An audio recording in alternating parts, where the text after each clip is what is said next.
Hello, welcome again. As I told you actually that in the next session we are going to write some theoretical notes. We have completed the first session. In the first session we try to find out what exactly will be the methodology which we are going to adopt in this particular chapter. So we have seen the basic intricacies and now we are going to stretch our discussion. तो बेटे अब इस particular discussion में, इस particular session में in fact हम कुछ theoretical note लिखेंगे और फिर आगे की चर्चा करेंगे। और अब आपने मेरे साथ साथ लिखना है, ठीक है? अब आप मेरे साथ साथ लिखेंगे।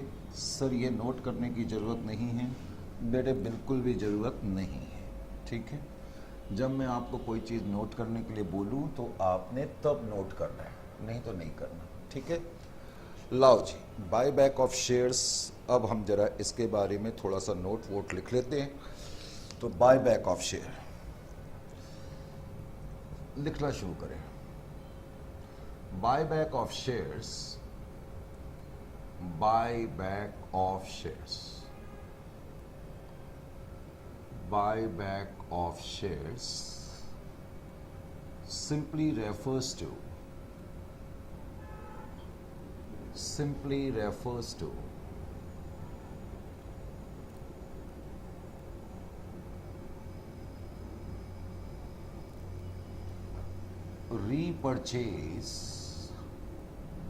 repurchase of own shares, repurchase of own shares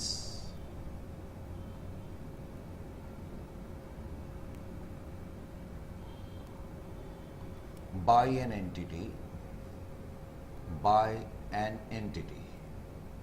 तो किसी कंपनी के द्वारा अपने ही शेयर्स को खरीद लेना बाय बैक ऑफ शेयर्स कहलाता है। नो डाउट इसका इनडायरेक्ट मतलब है कि कंपनी अपने शेयर होल्डर्स का पैसा वापस लौटा रही है। Is it clear to you? अभी तक जो हमने करा है उसके मुताबिक when a company buys back its own shares, when a company buys back its own shares,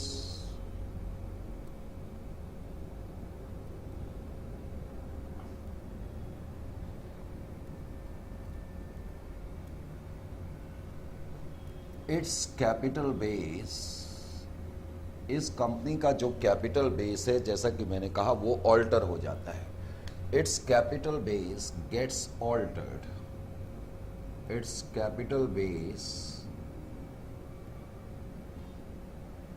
gets altered, capital base में बदलाव आ जाता है। कैपिटल बेस गेट्स ऑल्टर्ड,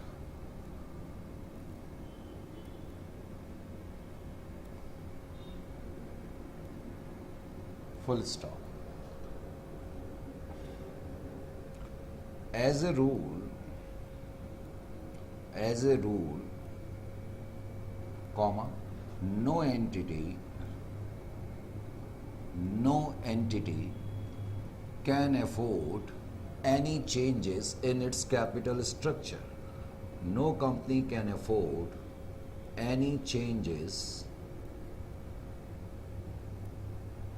इन इट्स कैपिटल स्ट्रक्चर। कोई भी कंपनी अपने कैपिटल स्ट्रक्चर में किसी भी तरीके के बदलाव को अफोर्ड नहीं कर सकती है। In its capital base as it brings about, as it could bring about, it could bring about horrendous consequences, क्योंकि ये भयानक परिणाम लेकर के आ सकता है। horrendous consequences,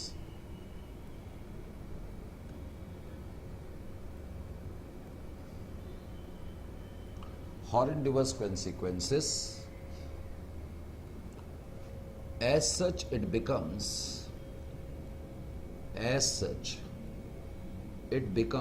imperative, it becomes imperative का मतलब है जरूरी, it becomes imperative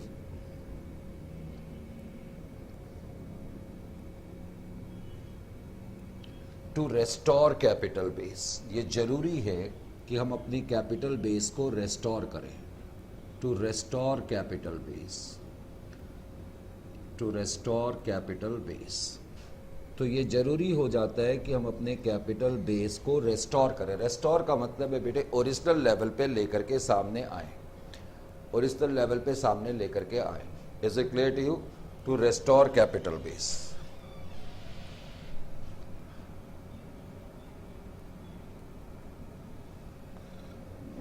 In order to restore capital base, in order to restore capital base, in order to restore capital base,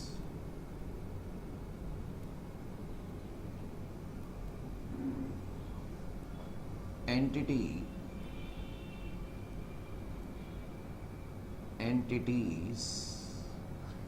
utilizes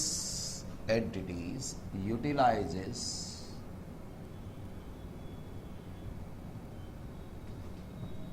revenue reserves,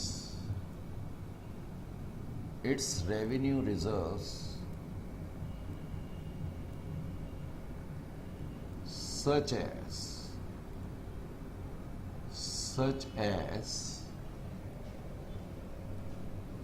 revenue reserves such as general reserve, ये company के revenue reserves हैं। General reserve, reserve fund,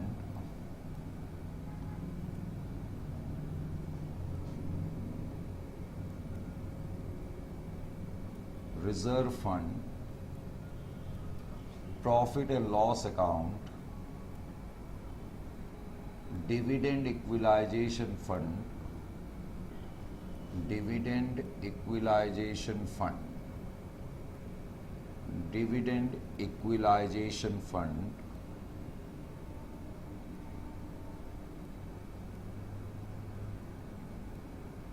workman compensation fund, workman compensation fund, workman compensation fund, contingency reserve,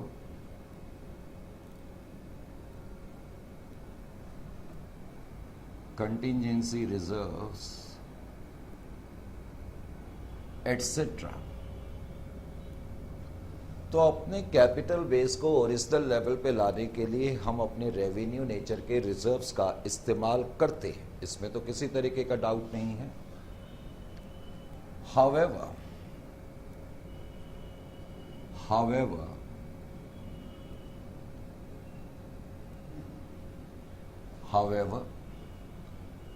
if reserves are not sufficient,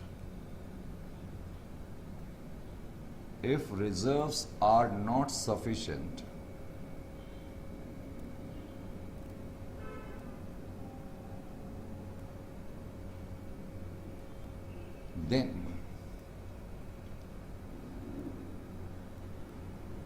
deficiency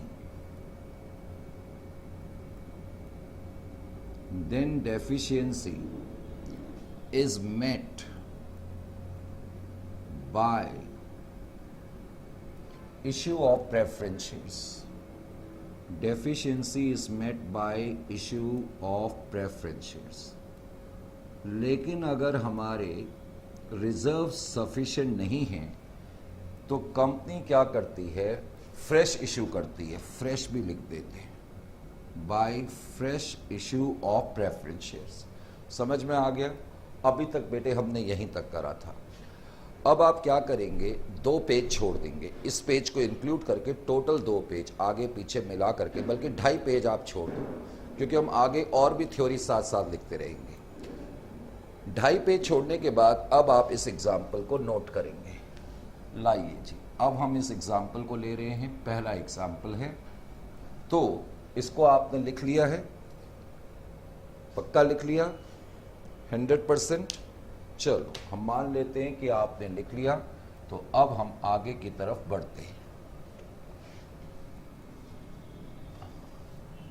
अब हम आगे की तरफ बढ़े और अब हमने क्या करा, अब हमने पहला केस लिया, व्हेन रिजर्व्स आर सफिशिएंट।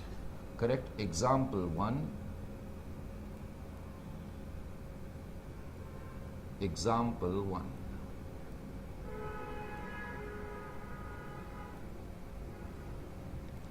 अब ये एग्जाम्पल आपने नोट करना है और इस एग्जाम्पल की हेडिंग है व्हेन रिजर्व्स आर सफिशिएंट।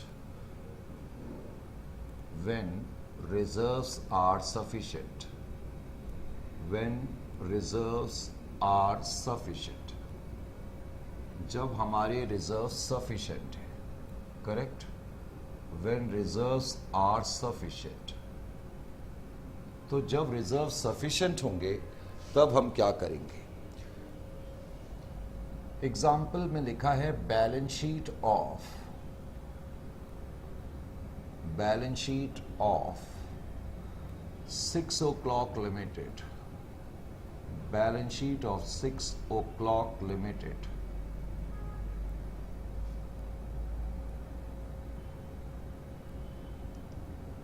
और मैंने ब्रैकेट में एक्सट्रैक्ट लिखा है। एक्सट्रैक्ट का मतलब है टुकड़ा, यानी कि जो 6 o'clock लिमिटेड नाम की कंपनी है उसकी बैलेंस शीट का एक एक्सट्रैक्ट यानी कि एक टुकड़ा मैंने यहां पर बनाया। Equity and liabilities, equity and liability side का ये टुकड़ा है, यानी कि बैलेंस शीट की लायबिलिटी साइड का टुकड़ा है। इस कंपनी की लायबिलिटी साइड, जिसको कि आजकल हम इक्विटी एंड लायबिलिटी कहते हैं, उसमें लिखा हुआ है 1 share holders fund, share holders fund, share holders fund. Share holders fund के अंदर भी लिखा है ए शेयर कैपिटल, और शेयर कैपिटल में भी लिखा है equity share capital, equity share capital 50,000 shares, 50,000 shares of ₹100 each, 50,000 shares of ₹100 each. Correct. और आउटर कॉलम में लिखा है 50 लाख। इस कंपनी की इक्विटी शेयर कैपिटल 50 लाख रुपए की है। करेक्ट। उसके बाद कहते हैं रिजर्व्स एंड सरप्लस। इस कंपनी के रिजर्व्स एंड सरप्लस कितने के हैं। रिजर्व्स एंड सरप्लस, इस कंपनी की रिजर्व्स एंड सरप्लस में तुम्हें दिया हुआ है, एक तो जनरल रिजर्व, जनरल रिजर्व में 7 लाख रुपीस है। फिर कहते हैं profit and loss account, profit and loss account में 3 लाख है।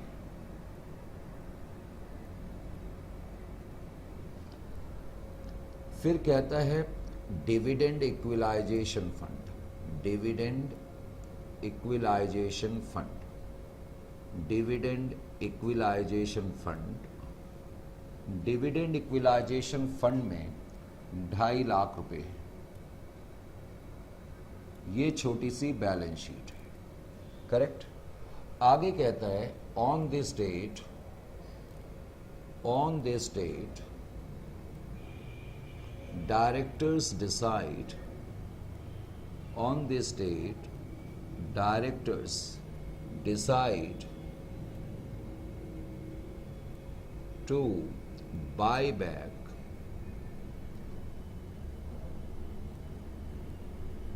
25% of its equity share capital at par, of its equity share capital at par। तो कंपनी के डायरेक्टर ने इस दिन डिसाइड करा कि हम अपनी इक्विटी शेयर खरीदेंगे और हम 25% शेयर खरीदेंगे और पार पे खरीदेंगे। आइए बेटे, अब हम सबसे पहले तो इसका सॉल्यूशन कैसे करेंगे। सॉल्यूशन करने के लिए आपने क्या करना है, ध्यान से देखें। आप हमेशा एक एनालिसिस करेंगे। एनालिसिस सबसे पहले तो अब आपने आदत बना लेनी है कि हमने एक एनालिसिस करना है। क्या करना है, एनालिसिस। Analysis, correct. इस एनालिसिस में आराम से आप ये देखो कि कितने शेयर्स आप खरीद रहे हैं और उसकी नॉमिनल वैल्यू कितनी है, करेक्ट। तो एनालिसिस में आपने देखा कि आप 25% ऑफ 50,000 यानी कि 12,500 शेयर का बाईबैक कर रहे हैं, करेक्ट। तो ध्यान से देखें, nominal value of equity share capital, nominal value of equity share capital, nominal value of equity share capital जो आप बाईबैक कर रहे हैं वो 12.5 लाख है। 12,500 शेयर है। 12,500 शेयर इंटू 100, तो इसका मतलब 12.5 लाख रुपए की इक्विटी शेयर कैपिटल का बाई बैक करा जा रहा है। कहीं आप इसको अच्छी तरह से पहले नोट कर लें, करेक्ट। नोट करने के बाद फिर आपने क्या करना है, स्टेप नंबर 2। स्टेप नंबर 2 में आप जर्नल एंट्रीज करेंगे। जर्नल एंट्रीज, आपने जर्नल एंट्रीज करी। जर्नल एंट्रीज, जर्नल एंट्रीज आपने करी। जब आप जर्नल एंट्री करेंगे तो जर्नल एंट्री के अंदर भी पहली एंट्री आपकी क्या होगी, पहली एंट्री होगी amount due, amount due for buyback, amount due to equity share holders. Equity share holder को जो अमाउंट ड्यू है उसकी एंट्री आप करेंगे। जब आप इक्विटी शेयर कैपिटल खरीदेंगे तो इक्विटी शेयर कैपिटल आपकी वापस आएगी। 12,500 शेयर वापस आ रहे हैं। 100 रुपये का एक शेयर है। 12.5 लाख रुपए की इक्विटी शेयर कैपिटल आपकी वापस आ गई। 2, इक्विटी शेयर बाईबैक आपने लिखा, equity share by bank account. इस एंट्री के करने से क्या होता है मुझे बताने की जरूरत नहीं है। इस एंट्री के करने से आपका कैपिटल बेस 12.5 लाख रुपए से कम हो गया। अब आप अपने कैपिटल बेस को ओरिजिनल लेवल पे लाएंगे। कैपिटल बेस को ओरिजिनल लेवल पे लाने के लिए आपने क्या करना है, ध्यान से देखिए। ये जो आपकी नॉमिनल वैल्यू है, इतने से आपका कैपिटल बेस कम हो गया है। अब आप अपने कैपिटल बेस को ओरिजिनल लेवल पे लाने के लिए क्या क्या करते हैं, अभी मैंने आपको बताया था। एक तो आप करते हैं यूटिलाइजेशन ऑफ, ये शॉर्ट फॉर्म में मैंने लिख दिया बेटे, utilisation of reserve, UOR, utilisation of reserve. बताओ इस क्वेश्चन में आपके कौन कौन से रेवेन्यू नेचर के रिजर्व्स हैं। सर एक तो जनरल रिजर्व है। गुड, जनरल रिजर्व में बेटे कितना पैसा है, जनरल रिजर्व में 7 लाख है। और बेटे जल्दी से बताओ कि प्रॉफिट एंड लॉस अकाउंट क्या ये रेवेन्यू रिजर्व का आइटम है या नहीं। यस सर, इसमें कितना पैसा है, 3 लाख। हमें चाहिए कितने, 12.5। और डिविडेंड इक्विलाइजेशन फंड, ये भी रेवेन्यू नेचर का रिजर्व है और इसमें 2.5 लाख है। तो इसका मतलब ये टोटल 12.5 लाख हो गया। तो बेटे जल्दी से बताओ क्या इस क्वेश्चन में मुझे कोई फ्रेश इशू करना पड़ेगा? नहीं, मुझे कोई फ्रेश इशू करने की जरूरत नहीं है। Is it clear to you और not? Because I have got sufficient reserve in this case, तो मेरा कैपिटल बेस ओरिजिनल लेवल पे आ जाएगा। अब मैं इसकी एंट्री करूंगा। एंट्री नंबर बी मैंने यहां पर कर दी, एंट्री नंबर बी, चलो यहां कर देते हैं। एंट्री नंबर बी मैंने लिख दिया utilisation of reserves, utilisation of reserves, utilisation of reserves. जब मैंने ये एंट्री करी तो इस एंट्री के करने से क्या हुआ, general reserve account debit, general reserve 7 lakh से कम हो गया, profit and loss account debit, profit and loss account में आपके 3 लाख रुपए थे वो कम हो गए, dividend equalisation fund account debit 2.5 lakh रुपए तुमने इसमें से ट्रांसफर कर दिए और ये सारा अमाउंट आपने ट्रांसफर किस में कर दिया, कैपिटल रिडम्पशन रिजर्व में। तो अब बैलेंस शीट में कैपिटल रिडम्पशन रिजर्व 12.5 लाख रुपए आ जाएगा। आपको कोई फ्रेश इशू करने की जरूरत नहीं पड़ी। समझ में आ गया?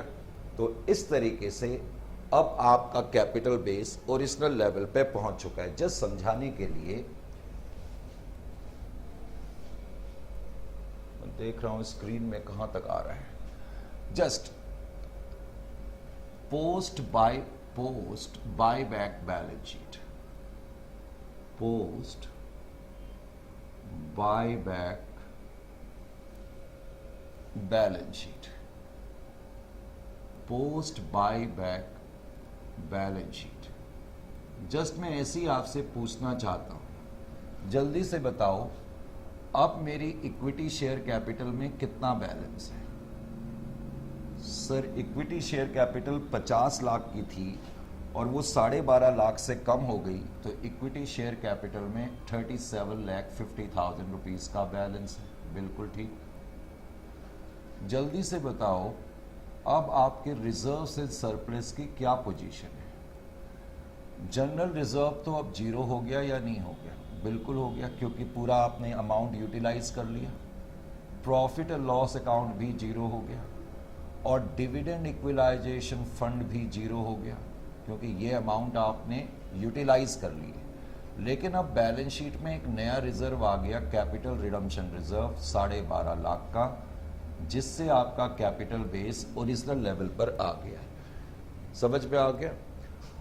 जब आपको यकीन हो जाए कि आपका कैपिटल बेस ओरिजिनल लेवल पे आ गया है, तो उसके बाद ही हम एक्चुअल पेमेंट की एंट्री करेंगे। लो जी, एक्चुअल पेमेंट की एंट्री बेटे मैंने यहां पर कर दी, entry number C, actual payment. अब मैंने एक्चुअल पेमेंट करी, एक्चुअल पेमेंट। जब मैं एक्चुअल पेमेंट की एंट्री करूंगा तो मेरी एंट्री होगी equity share buy back account debit to bank account, to bank account 12.5 lakh रुपए मैं इक्विटी शेयर होल्डर को पे कर दूंगा। समझ में आ गया? इस एंट्री के करने से एक तो मेरा ये अकाउंट क्लोज हो जाएगा। देखो इसमें क्रेडिट बैलेंस है, जब आपने पे कर दिया तो आपकी लायबिलिटी खत्म हो जाएगी। ऑफ कोर्स एसेट साइड से आपका कैश बैलेंस भी कम हो जाएगा। तो ये तो पहला केस था जब हमारे पास रिजर्व सफिशिएंट थे। करेक्ट? साथ साथ आप नोट कर रहे हैं या फिर आप बाद में नोट कर सकते हैं, कोई प्रॉब्लम की बात नहीं है। तो इस केस को करने के बाद बेटे अब मैं केस नंबर 2 पे आता हूं। यहां तक ठीक है? कोई प्रॉब्लम की बात तो नहीं है। अब हम एग्जाम्पल 2 को देख सकते हैं कि नहीं देख सकते? बिल्कुल देख सकते हैं। आ जाइए। अब मैं एग्जाम्पल 2 थोड़ा सा चेंज कर रहा हूं। एग्जाम्पल तो वही है, अब एग्जाम्पल 2। एग्जाम्पल 2 में मैंने लिख दिया when reserves are not sufficient या इनसफिशिएंट। अब मैंने ये वर्ड ऐड कर दिया, रिजर्व्स आर इनसफिशिएंट या नॉट सफिशिएंट। अब की बार रिजर्व सफिशिएंट नहीं है। करेक्ट? ध्यान से देखें। अब मैंने यहां लिखा on this date director decide to buy back 25% of its equity share capital at par, और मैंने इसमें एक आगे लाइन ऐड कर दी, and for the same, and for the same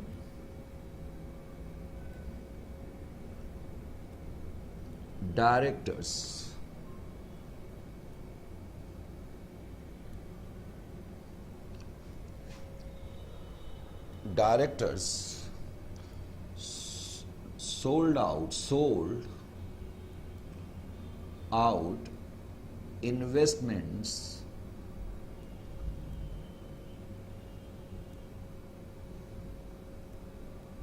directors sold out investments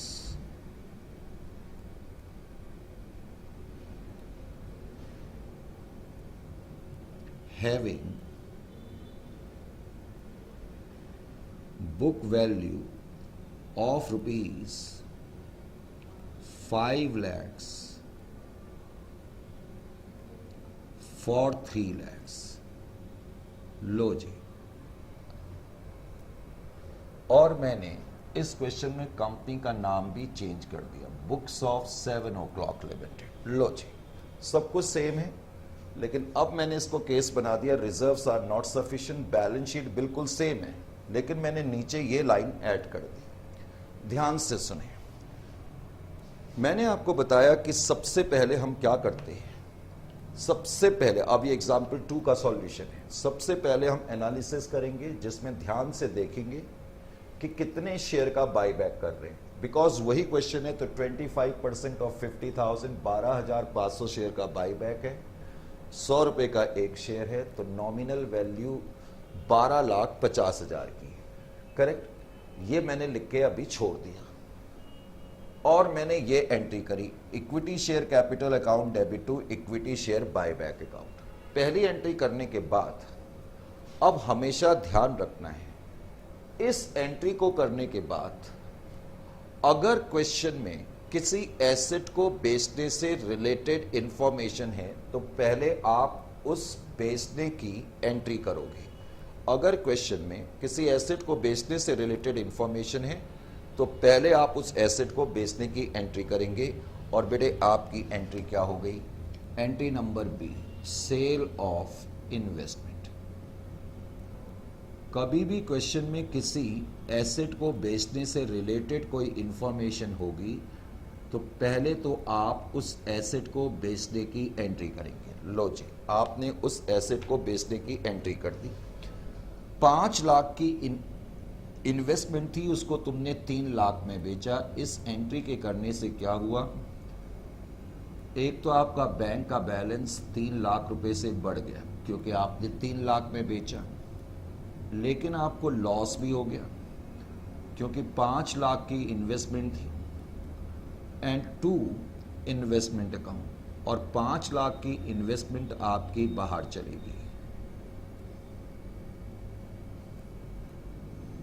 इस एंट्री को करने के बाद अगर क्वेश्चन में किसी एसेट को बेचने से रिलेटेड इंफॉर्मेशन है तो पहले आप एसेट को बेचने की एंट्री को इनकॉर्पोरेट करेंगे।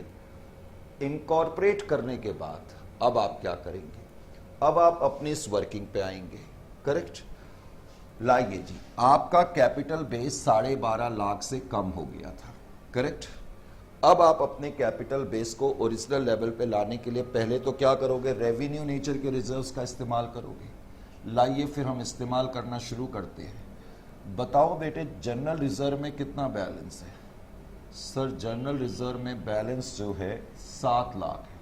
चलो, ये तो आपने बिल्कुल ठीक कहा, जनरल रिजर्व में 7 लाख का बैलेंस है। बेटे जल्दी से बताओ, प्रॉफिट एंड लॉस अकाउंट में कितना बैलेंस है?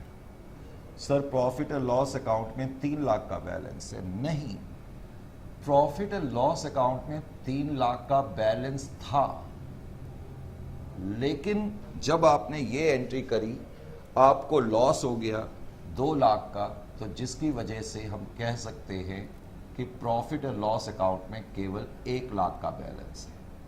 समझ में आया? और dividend equalisation fund, dividend equalisation fund में आपके 2.5 लाख रुपए हैं। इसका मतलब अब की बार 8 लाख प्लस 2.5 लाख, 10.5 लाख रुपए के रिजर्व्स हैं और आपको चाहिए 12.5 लाख।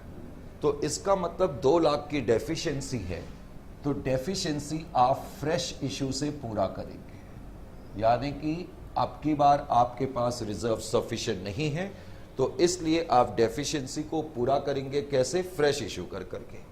तो अब आप इस हिस्से की एंट्री कर दें। इसमें आपने अपने रिजर्व्स का इस्तेमाल करा तो एंट्री हो जाएगी, एंट्री नंबर सी हो जाएगी, entry number C, entry number C ये हो गई आपकी यूटिलाइजेशन ऑफ रिजर्व्स की। लेकिन general reserve account debit 7 lakh, अब profit and loss account debit 1 lakh, to CRR 8,50,000, CRR में 8.5 लाख रुपए आ गए। उसके अलावा अब आपको एक एंट्री और करनी पड़ेगी और वो एंट्री आपकी क्या होगी? वो एंट्री आपकी होगी फ्रेश इशू की। फ्रेश इशू, आप फ्रेश इशू की एंट्री करेंगे और फ्रेश इशू की एंट्री आप क्या करेंगे? फ्रेश इशू की आपने एंट्री करी, बैंक अकाउंट डेबिट टू, बेटे अपने मन से कुछ परसेंटेज लिख देना, 10% प्रेफरेंस शेयर कैपिटल, 9%, करेक्ट, क्योंकि fresh issue preference share capital का ही हो सकता है। तो 2 लाख रुपए का आपको, 2 लाख नहीं, ये टोटल कितना हो रहा है बेटे? 10,50,000, तो 1250 चाहिए, ठीक है, 10,50,000 है, तो ये 10,50,000 यहां पर लिखना चाहिए, 7,8,250, ठीक है। तो 2 लाख रुपए का फ्रेश इशू आपको करना पड़ेगा। समझ में आ गया? इस एंट्री के करने से अब आपका कैपिटल बेस ओरिजिनल लेवल पे आ गया। अब आप एक्चुअल पेमेंट की एंट्री करेंगे और एक्चुअल पेमेंट की एंट्री आपकी ये हो जाएगी। समझ में आ गया? तो इस तरीके से एग्जाम्पल 2 में आपकी एंट्रीज ये होगी। सबसे पहले आप ड्यू एंट्री करेंगे, सेल करने की एंट्री करेंगे, फिर अपनी वर्किंग को करेंगे। वर्किंग को करने के बाद फिर आप वर्किंग में जो आपने काम करा है उसकी एंट्री करेंगे। फ्रेश इशू की ये एंट्री है, यूटिलाइजेशन ऑफ रिजर्व की ये एंट्री है, और उसके बाद आप फाइनली फिर पेमेंट की एंट्री करेंगे। यहां तक ठीक है? और अगर आप देखना चाहते हैं कि न्यू बैलेंस शीट में पोजीशन क्या है, इक्विटी शेयर कैपिटल 50 लाख थी, 12.5 से कम हो गई, और रिजर्व, जनरल रिजर्व 0 हो गए, पीएनएल भी अब 0 हो गया है। पीएनएल 3 लाख था, 2 लाख तो लॉस की वजह से कम हो गया और 1 लाख रुपए आपने यूटिलाइज कर लिए। डिविडेंड इक्विलाइजेशन फंड भी 0 हो गया। CRR में 10,50,000 है, और अब आपकी 10% प्रेफरेंस शेयर कैपिटल भी बैलेंस शीट में आ जाएगी 2 लाख। इस तरीके से लायबिलिटी साइड की पोजीशन ये होगी। समझ में आ गया? तो इस तरीके से ये एग्जाम्पल 2 अब हमने करा है। Is it clear to you? तो अभी तक हमने जो करा था उसी को हमने सप्लीमेंट करने की कोशिश करी है। किससे? एग्जाम्पल से। इसको फटाफट नोट करें। नोट कर लिया कि नहीं? पक्का? चलो फिर करो फटाफट।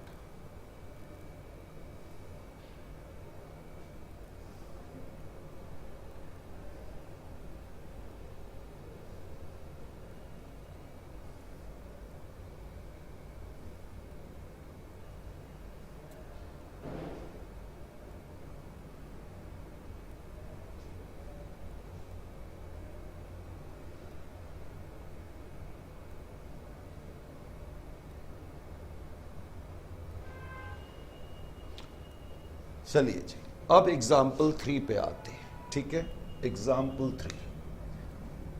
एग्जाम्पल 3 में मैंने क्या केस लिखा? एग्जाम्पल 3 में मैंने अब लिखा buy back is at a premium.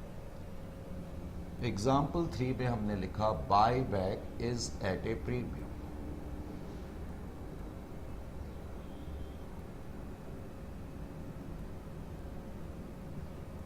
Buy back आप प्रीमियम पे कर रहे हैं। अब की बार बाय बैक प्रीमियम पे लाइए जी। Buy back at a premium के लिए हमने पहले तो कंपनी का नाम चेंज कर दिया, balance sheet of 8 o'clock limited. Capital मैंने इतनी ही रखी और अब मैंने डिविडेंड इक्विलाइजेशन फंड को काट करके यहां पर लिख दिया security premium. Security premium, security premium जो है वो कैपिटल नेचर का रिजर्व होता है, correct. Security premium capital nature का रिजर्व है। सिक्योरिटी प्रीमियम अकाउंट पे मान लेते हैं सिंप्लिसिटी के लिए 3.5 लाख रुपए, 3,50,000। अब आपकी बैलेंस शीट इस तरीके से है। नीचे कहता है on this date director decide to buy back 25% of its equity share capital. अब मैंने यहां पर भी चेंज कर दिया एट 20% प्रीमियम, ये चेंज मैंने कर दिया 20% premium. And for the same director sold out the investments having book value of 5 lakh for rupees 3 lakh, मैंने बाकी चीजें सेम रखी हैं। तो बेटे अब की बार है क्या केस, अब की बार केस बनता है right buy back of shares at a premium. अब ध्यान से सुने, पहले तो मैं एनालिसिस करूंगा। जब मैंने एनालिसिस करा तो मैंने एनालिसिस में एक तो लिखा नॉमिनल वैल्यू ऑफ बायबैक। पहले तो बायबैक हम 12,500 शेयर का कर रहे हैं, ये भूलना नहीं है। 100 रुपये नॉमिनल वैल्यू है यानी कि फेस वैल्यू है, तो इसका मतलब 12.5 लाख रुपए का बायबैक है नॉमिनल वैल्यू का, जहां तक सवाल है। करेक्ट, नॉमिनल वैल्यू 12.5 लाख रुपए की है, इसमें कोई डाउट नहीं है, इसमें कोई डाउट नहीं है। करेक्ट। और अब की बार आप प्रीमियम पे वापस कर रहे हैं तो आपको प्रीमियम को भी अलग से नोट करना पड़ेगा। इसको हम बोलेंगे प्रीमियम ऑन बायबैक। क्या बोलेंगे? Premium on buyback. ये काफ़ी बड़ा वर्ड है तो इसको हम शॉर्ट फॉर्म में POBB लिख देंगे, प्रीमियम ऑन बायबैक। अब की बार आप अपने इक्विटी शेयर होल्डर को कितना पैसा पे करोगे? 12.5 लाख तो पे करोगे ही, लेकिन इसको प्रीमियम पे करोगे। और मैंने क्वेश्चन में लिखाया है कि प्रीमियम जो है 20% है, तो 12.5 लाख का 20% कितना होता है? 20% प्रीमियम पे आप वापस कर रहे हो, तो इसका मतलब प्रीमियम का जो अमाउंट है वो आ जाएगा 2,50,000। तो ये क्वेश्चन है जब बाय बैक प्रीमियम पे हो रहा है। अब आपकी पहली एंट्री क्या होगी? ध्यान से सुनिए। Amount due to equity share holders, amount due to equity share holder. Correct. Amount due to equity share holder, तो आपकी एंट्री अब की बार हो जाएगी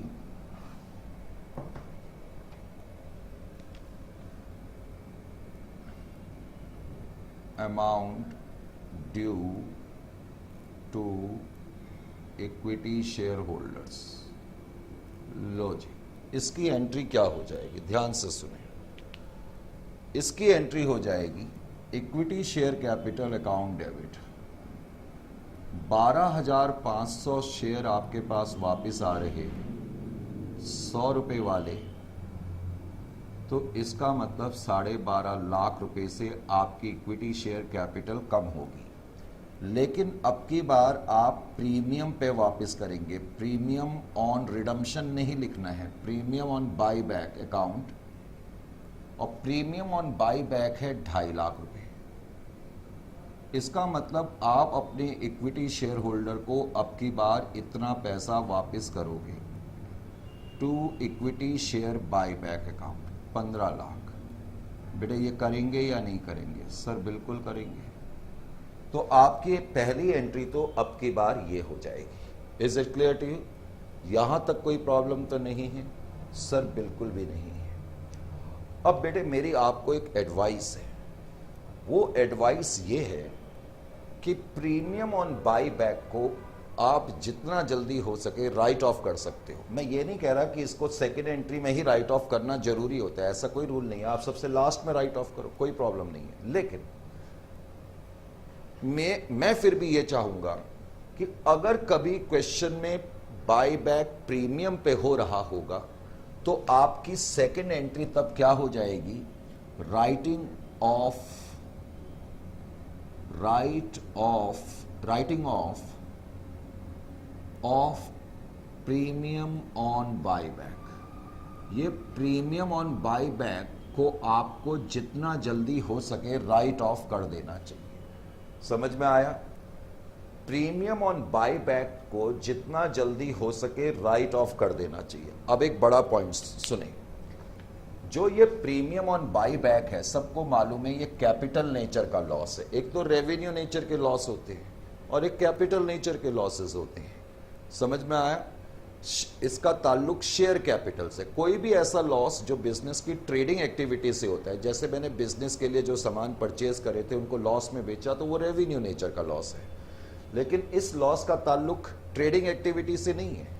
हम अपने शेयर होल्डर को, शेयर कैपिटल को ज्यादा अमाउंट पे वापस कर रहे हैं, तो ये कैपिटल नेचर का लॉस है। अकाउंट्स में जितने भी कैपिटल नेचर के लॉसेस होते हैं वो रेवेन्यू नेचर के रिजर्व के अगेंस्ट भी राइट ऑफ करे जा सकते हैं और वो कैपिटल नेचर के रिजर्व के अगेंस्ट भी राइट ऑफ करे जा सकते हैं।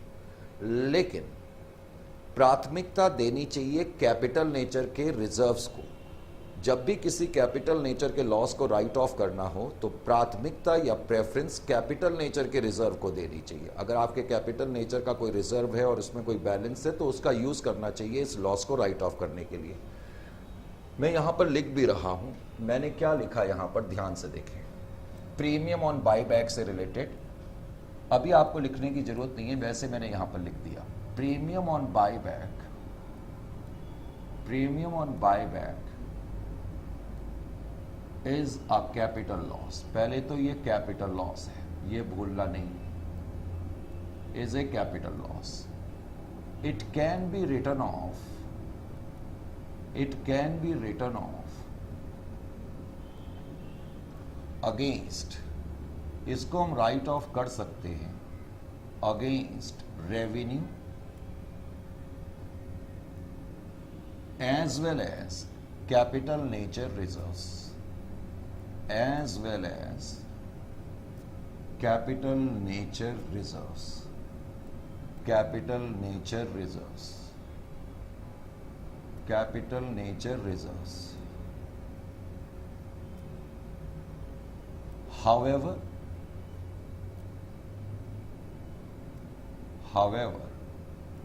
preference should be given,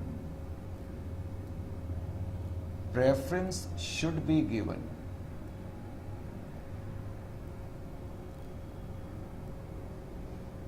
to capital nature reserves.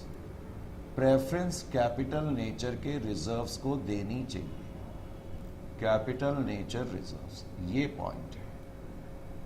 तो प्रीमियम ऑन बायबैक को आप रेवेन्यू नेचर के रिजर्व, जनरल रिजर्व, पीएनएल से भी राइट ऑफ कर सकते हैं, या फिर कैपिटल नेचर के रिजर्व जैसे सिक्योरिटी प्रीमियम है उसके अगेंस्ट राइट ऑफ कर सकते हैं। समझ में आया? प्राथमिकता लेकिन कैपिटल नेचर के रिजर्व्स को देनी होगी।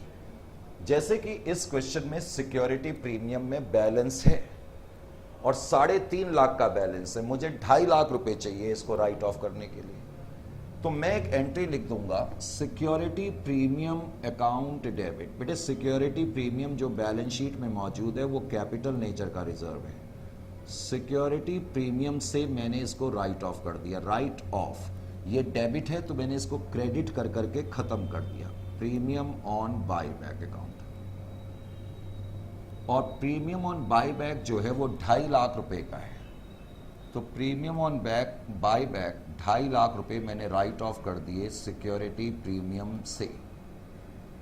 इस एंट्री के करने से क्या हुआ, प्रीमियम ऑन बायबैक अकाउंट खत्म हो गया और सिक्योरिटी प्रीमियम अकाउंट जिसमें कि 3.5 लाख रुपए थे, 2.5 लाख रुपए से ये कम हो गया। सिक्योरिटी प्रीमियम में अभी भी 1 लाख रुपए बचे हुए हैं। यहां तक ठीक है? उसके बाद अगर क्वेश्चन में बायबैक प्रीमियम पे हो रहा होगा तो पहले आप अमाउंट ड्यू की एंट्री करेंगे और कोशिश करें कि प्रीमियम को राइट ऑफ करने की एंट्री कर लें। उसके बाद आप अपनी सेल की एंट्री करेंगे।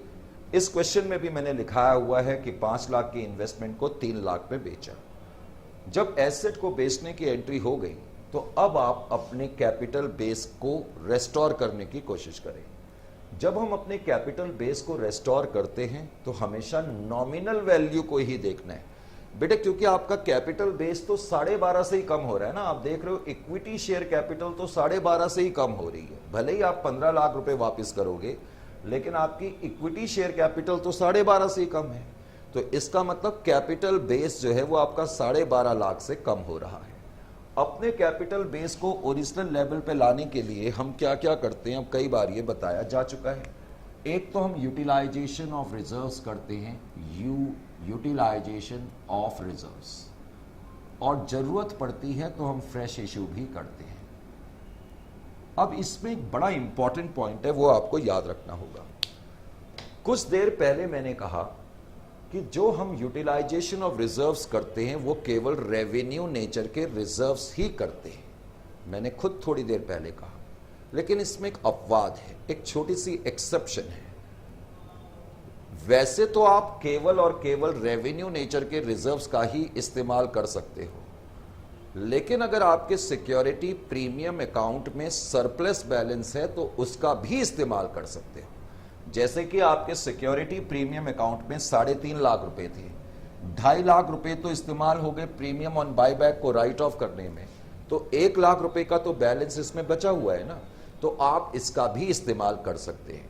वैसे तो आप केवल और केवल रेवेन्यू नेचर का ही रिजर्व का इस्तेमाल कर सकते हैं, लेकिन लॉ आपको इजाजत देता है कि अगर सिक्योरिटी प्रीमियम में, जो कि कैपिटल नेचर का रिजर्व है, सिक्योरिटी प्रीमियम में अगर सरप्लस बैलेंस है, प्रीमियम ऑन बायबैक को राइट ऑफ करने के बाद कोई बैलेंस है, तो आप उसका भी इस्तेमाल कर सकते हैं और उसका इस्तेमाल करना भी चाहिए। तो यहां पर मैंने कौन कौन से रिजर्व लिए, एक तो सिक्योरिटी प्रीमियम, बेटे आजकल सिक्योरिटी प्रीमियम को सिक्योरिटी प्रीमियम रिजर्व भी कहते हैं। तो सिक्योरिटी प्रीमियम में 1 लाख रुपए बचे हुए हैं, वो मैंने ले लिए। फिर मैंने जनरल रिजर्व से 7 लाख रुपए लिए, जनरल रिजर्व से 7 लाख। जनरल रिजर्व के बाद प्रॉफिट एंड लॉस अकाउंट है, लेकिन प्रॉफिट एंड लॉस अकाउंट में 3 लाख रुपए थे और 2 लाख रुपए का नुकसान हो गया, तो प्रॉफिट एंड लॉस अकाउंट में 1 लाख रुपए का ही बैलेंस है। इसका मतलब ये हो गया 8 लाख, 9 लाख। तो 9 लाख रुपए तो हमारे पास हैं, लेकिन चाहिए हमें कितने, 12.5 लाख रुपए हमें चाहिए। अब 12.5 लाख चाहिए, तो इसका मतलब है कि फ्रेश इशू 3.5 लाख रुपए का करना पड़ेगा। तो 3.5 लाख रुपए का फ्रेश इशू करना पड़ेगा। जैसे आपने ये वर्किंग करी, अब आप अपनी एंट्रीज पर आ जाओगे।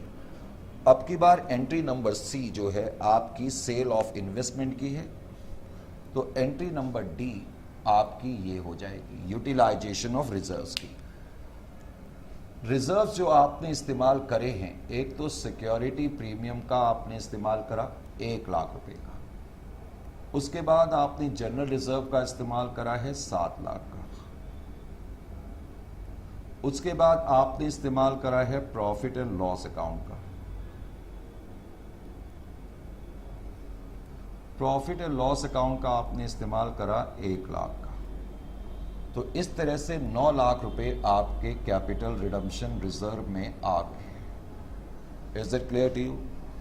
फिर आपको फ्रेश इशू करना पड़ गया 3.5 लाख का। तो फ्रेश इशू 3.5 लाख का आपने करा, 3.5 lakh. Bank account debit to 10%, 7%, 9% जो भी लिखना है, प्रेफरेंस शेयर कैपिटल अकाउंट। इस तरह आपका कैपिटल बेस ओरिजिनल लेवल पर पहुंच गया। अब आप अपनी एक्चुअल पेमेंट की एंट्री कर देंगे, लेकिन अब की बार जो एक्चुअल पेमेंट होगी वो 15 लाख की होगी। तो इस तरह से आपने 15 लाख की पेमेंट करी। समझ में आया? और जस्ट ऐसे ही समझाने के लिए बैलेंस शीट में ये तो इतना आ जाएगा, और प्रेफरेंस शेयर कैपिटल आपने 3.5 लाख की अब की बार इश्यू करी है। 3.5 लाख रुपए प्रेफरेंस शेयर कैपिटल आ जाएगा।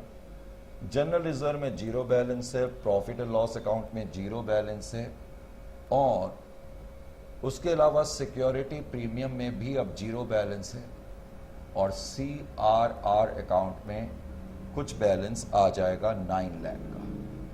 तो लायबिलिटी साइड की पोजीशन न्यू बैलेंस शीट में कुछ इस तरीके की होगी। Is it clear to you और नॉट? समझ में आ गया? तो जो आपको मैंने कहा था थ्योरेटिकल पेजेस छोड़ने के लिए, तो उस थ्योरेटिकल पेज में आप क्या लिखेंगे? पहले तो आप लिखें जो थ्योरेटिकल पेज मैंने छुड़ाया था, जहां पर मैंने छुड़ाया था उसके आगे लिखना है, करेक्ट? तो उसके आगे लिखें आप, when A company, when buyback is at a premium, when buyback is at a premium, when buyback is at a premium,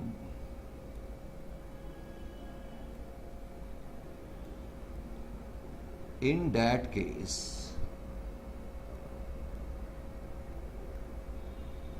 in that case, in that case लिखने के बाद आप लिखें premium on buyback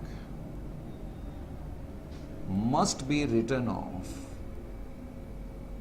must be written off at the earliest, at the earliest. और उसके बाद आप ये वाला पैराग्राफ लिखेंगे। समझ में आ गया? या आपने जो मैंने थ्योरी के लिए पेजेस छुड़ाए थे वहां लिखना है। When buyback is at a premium, in that case premium on buyback must be written off at the earliest. और उसके बाद आप ये लिखें premium on buyback is a capital loss, it can be written off against revenue as well as capital nature reserves. However, preference should be given to the capital nature reserves. बड़े बात समझ में आ गई? तो प्रीमियम ऑन बायबैक का भी topic आपने देखा है। तो इस सेशन में हम अपनी चर्चा को यहीं तक सीमित रखेंगे, करेक्ट? और फिर नेक्स्ट सेशन में जब आपकी और हमारी मुलाकात होगी तो इस चैप्टर के कुछ और पहलुओं पे हमारी निगाहें जाएंगी, जैसे कि जब बायबैक डिस्काउंट पे होता है, इसी तरह से फिर हम देखेंगे पार्टली पेड अप शेयर्स होंगे तो बायबैक कैसे होगा। उसके बाद फिर टेस्ट ऑफ बायबैक का एक टॉपिक भी है, उस पर भी चर्चा करेंगे। और फिर कुछ हम कंपनी लॉस के जो प्रोविजंस गवर्न करते हैं उनकी चर्चा करेंगे। और फिर हम चर्चा ये भी करेंगे जो सेबी की गाइडलाइंस हैं, करेक्ट, जिनका के ताल्लुक लिस्टेड कंपनी के बायबैक से है, तो उसमें क्या करना होगा। इन तमाम पहलुओं पे मैंने कहा चर्चा भी होगी, डिस्कशन भी होगा, इंसाइटफुल और पेनिट्रेटिव डिस्कशन होगा, इसमें कोई डाउट नहीं है। आज के लिए इतना काफ़ी है। तो it's a lovely good night from here in Delhi as always, and Shivratri.